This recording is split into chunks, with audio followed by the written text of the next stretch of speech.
Hi, my name is Haley Carlson, and this is my Module 12 case study for EDL 854. Starting out with a summary of this case. So Briardale Elementary School is a school of 600 students, kindergarten through 5th grade. Mr. Carl Santos is the principal of the school that's located in a diverse community. Briardale often gets a fair amount of attention as it is in the center of the community and it hosts concerts, meetings, spelling bees, and more that draw in many community participants and audiences. Briardale Elementary, like other elementary schools in the district, uses funds from the district to support their basic skills curriculum like math and science and reading. In order to fund supplementary curriculum subjects, each elementary school has developed a foundation to raise funds for these programs. The foundation at Briardale Elementary is headed by a parent representative who serves as the president. This representative works with the school site curriculum committee, which is a group of teachers to assess curriculum suggestions made by the foundation. The funds raised from the foundation have gone to create programs for art, music, and foreign language at Briardale, all of which serve the students. This year, a new parent, Mr. Barely, took the role as president of the foundation. Mr. Santos conducted an orientation with Mr. Barely that familiarized him with the position, explained his job as the fundraiser, his role as the president, and responsibility to meet with the school site curriculum committee. Mr. Barely was motivated to raise the most amount of money that the school had ever raised. He was fueled by his competition, a college classmate, who was the president of a foundation at another school. Mr. Barely came up with the idea for a raffle for cash event. Mr. Barely got this idea from a fundraiser he did at his fraternity in college. Individuals would buy raffle tickets for a chance to win cash. The foundation was in support of this fundraiser, and they moved forward with it.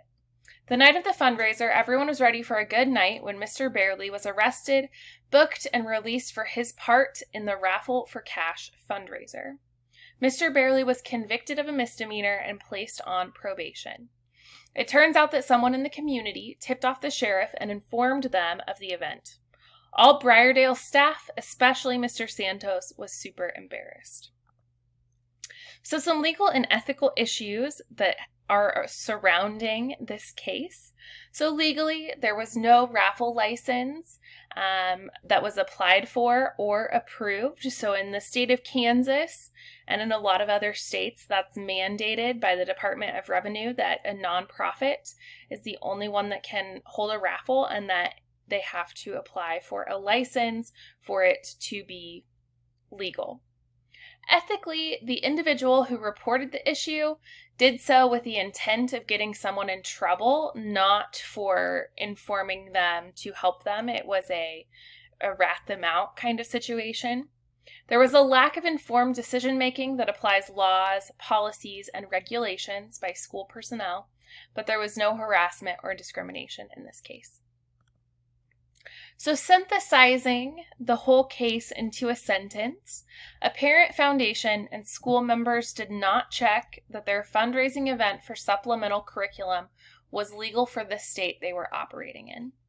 So there was a lack of due diligence in checking fundraising legalities, a lack of ability to ensure a developed, equitable, and ethical resourcing plan, and a lack of informed decision-making that applies the laws, policies, and regulations of that state. Some facts in this case. So there are quite a few people in this case, but the main players here are Mr. Santos, the principal, Mr. Barely, the president of the foundation, the school site curriculum committee, parent foundation members, students, teachers, and then just the Briardale school community. The place, so it's at Briardale Elementary School, and it deals with the school community and the surrounding community. And the program, it's a K through 5 school, 600 students, it's a public school, and they have a parent foundation that, that supports their supplemental curriculum. Reviewing and prioritizing some of the facts of this case. So, like I said before, there's a lack of due diligence on legalities that has damaged Mr. Barely reputation, as well as the reputation of the parent foundation operating at the elementary school. There's a lack of informed decision-making that applies the laws, policies, and regulations. Mr. Santos also has to take some responsibility for this, for not checking legalities or knowing the laws and regulations that the school has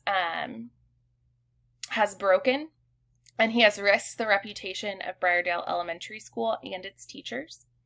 Students are directly harmed because this is the source of their funding for supplemental curriculum. And there's a lot of misinformation, or lack of information, I should say, after the event. So we know that Mr. Barely was charged with a misdemeanor, but we don't really know anything beyond that. So some more information is needed there, definitely. Option 1 for considering options and consequences. Option 1 is that Briardale Elementary School could just not acknowledge it, not do anything, sweep it under the rug, and not do anything publicly to draw attention to it anymore until there is a new or different public issue within the district that kind of takes the attention away of this. So option 1 is kind of do nothing. Option 2, remove Mr. Barely as the foundation president and cut ties with the foundation publicly, showing that the school had no part in the scandal. So this option really focuses on pushing the blame off onto the parent foundation and making them take the full blame and take responsibility for what happened, and cutting ties with them altogether. And then option 3 would be to address the issue publicly by admitting unintentional wrongdoing and consult district legal teams to find out options for dealing with Mr. Barely.